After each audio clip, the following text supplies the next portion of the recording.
Hai GP Mania, selamat datang di channel Data Balap News, yang akan mengabarkan berita paling lengkap, serta paling panas, seputar MotoGP.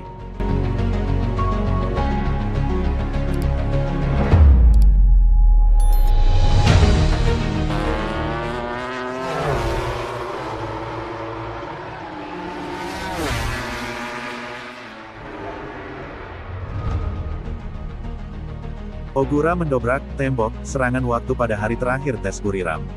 Tes MotoGP Buriram minggu ini merupakan kesempatan terakhir Ai Ogura mempersiapkan diri sebelum debut MotoGP-nya di tempat yang sama pada tanggal 2 Maret di mana ia bisa menyesuaikan diri dengan Aprilia Race GP sebelum tekanan akhir pekan balapan dimulai.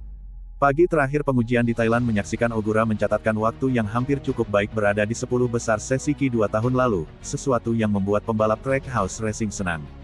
Saya senang dengan penampilan kami pagi ini dan kami boleh senang karenanya, kata Ogura pada hari terakhir tes pramusim yang dihadiri Crash.net di Buriram.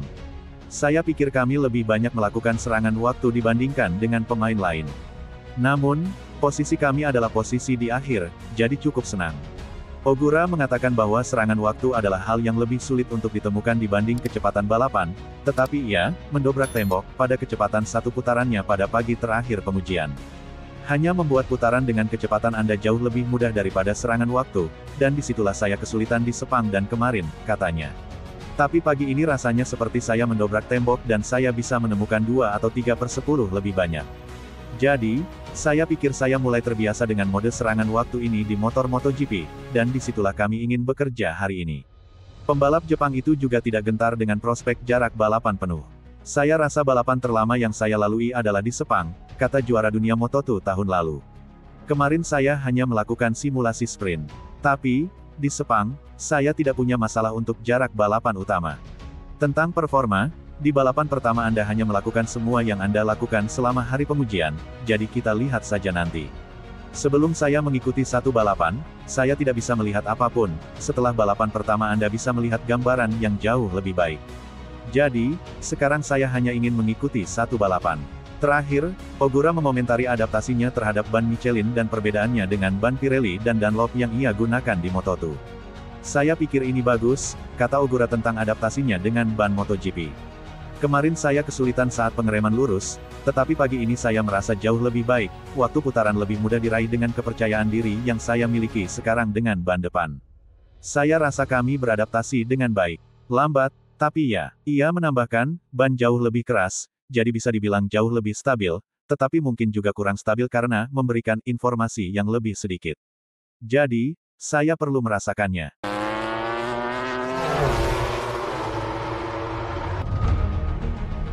Pengakuan menarik manajer timnya Valentino Rossi soal Marc Marquez. Pengakuan menarik dibuat manajer timnya Valentino Rossi, Pablo Nieto soal Marc Marquez. The Baby Alien menjadi sorotan besar untuk musim 2024 mendatang. Seperti yang diketahui, juara dunia 8 kali itu bergabung dengan tim pabrikan Ducati. Situasi ini mendatangkan pengakuan menarik dari Nieto. Dia menyebut Marquez bakal menjadi patokan untuk pembalap lain. Sosoknya digadang-gadang begitu kuat di lintasan. Menariknya, hal itu sudah terbukti pada tes pramusim MotoGP 2025 di Thailand kemarin, 12 tanggal 13 Februari tahun 2025. Pada tes tersebut, Marquez sukses menjadi pembalap tercepat. Catatan waktu terbaiknya berada di angka 1 menit 28,855 detik atau lebih cepat 0,599 detik dari pembalap timnya Rossi, Franco Morbidelli. Saya kenal dia tetapi hanya dari luaran saja, terang Nieto, dilansir juara.net dari gp1.com. Saya bahkan belum pernah bekerja bersama dia. Kita semua tahu dia adalah pembalap yang kuat. Musim ini, dia akan jadi salah satu pembalap yang menjadi patokan. Karena merupakan salah satu penantang gelar, tambahnya. Terlepas dari hal itu, Nieto juga membahas soal pesan Valentino Rossi untuk VR46 jelang MotoGP 2025. The Doctor meminta tim besutannya untuk bersenang-senang. Dia meminta kami melakukan apa yang memang kami ingin lakukan, ucapnya. Pertama, dia meminta kami bersenang-senang. Jika kami bersenang-senang, artinya kami melakukan kerja dengan bagus. Kami punya modal untuk melakukan semuanya dengan baik. Kami punya sepeda motor yang kompetitif, sponsor yang bagus, dukungan Valentino dan Ducati, dan semua pembalap kami hebat. Semua ini membuat saya merasa kami punya potensi untuk membuat gebrakan, sambung Nieto. Sebagai tambahan informasi, MotoGP 2025 bakal dimulai tanggal 28 Februari tanggal 2 Maret mendatang. Sirkuit Buriram, Thailand akan menjadi pembuka keran balapan musim ini.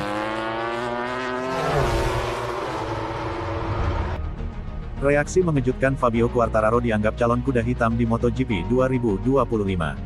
Pembalap Yamaha Monster Energy itu memilih tetap merendah. Padahal, Quartararo punya kualitas dan pengalaman untuk berjaya bahkan bersaing memperebutkan gelar juara di MotoGP 2025. Tetapi, El Diablo julukan Fabio Quartararo merasa santai dan tidak mempunyai target tinggi di musim ini. Fabio Quartararo meraih hasil cukup positif dalam beberapa tes pramusim MotoGP 2025. Pada tes Sakedon di sirkuit Sepang tanggal 31 Januari hingga tanggal 2 Februari, Quartararo 2 kali menempati urutan ketiga dan 1 kali menjadi yang tercepat. Kemudian, Quartararo kembali meraih hasil positif pada tes resmi di sirkuit yang sama 5 hingga tanggal 7 Februari. Dia sempat menjadi yang tercepat di hari pertama, kemudian tak keluar dari 3 besar pada hari kedua dan ketiga. El Diablo kemudian melorot pada tes pramusim di sirkuit Buriram, Isan, Thailand, 12 hingga tanggal 13 Februari. Dia sempat menempati urutan ke-13 pada hari pertama, namun berhasil bangkit dengan berada di urutan 7. Catatan positif ini membuat Quartararo diperhitungkan sebagai calon kuda hitam di MotoGP 2025. Walaupun begitu, Quartararo justru merendah. Juara MotoGP 2021 itu mengaku tidak mempunyai target ambisius musim ini. "Saya tidak punya target, tidak punya tujuan, tidak punya apa-apa," kata Quartararo dikutip dari Crash, Sabtu, tanggal 15 Februari tahun 2025. "Jadi, bagi saya, saat ini terlalu sulit untuk menetapkan tujuan karena kami masih dalam bagian yang harus kami tingkatkan.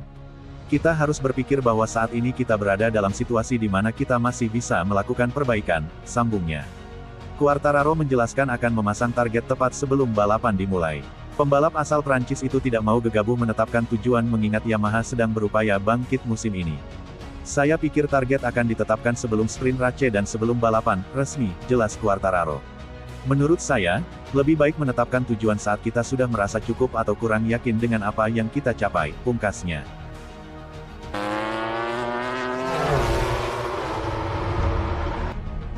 Pembalap Spanyol, Joan Mir sangat senang dengan bagaimana tes pramusim di Buriram berakhir. Dia menyelesaikan tes dengan hasil yang sangat baik, menempati posisi ke-6 dan tak terlalu jauh dari posisi teratas. Ini menjadi salah satu indikator kebangkitan Honda dan memulai musim dengan cara yang baik. "Kecepatan yang kami tunjukkan hari ini dalam simulasi sprint dan juga di hot lap adalah yang terbaik yang pernah saya lakukan sejak saya bersama Honda," akui Mir. "Hari ini kami hanya melakukan satu serangan waktu yang tepat, dan kami tidak dapat menggabungkan semuanya, sementara pembalap lain melakukan 2 serangan waktu, jadi ini membuat saya senang karena kami masih memiliki sedikit keunggulan dan kami bisa lebih tinggi lagi. Saya tidak bisa meminta lebih banyak lagi. Meski begitu, masih ada beberapa hal yang perlu kami tingkatkan jadi saya tidak sabar untuk melihat apa yang akan dilakukan para teknisi pada balapan pembuka tahun ini. Sekarang saatnya untuk berlatih keras selama seminggu sebelum kami kembali ke sini untuk balapan," seru Mir dalam rilis resmi Honda MotoGP. Reka setimnya, Luca Marini juga tampil cepat di hari pertama, namun di hari terakhir hanya menempati posisi ke-14.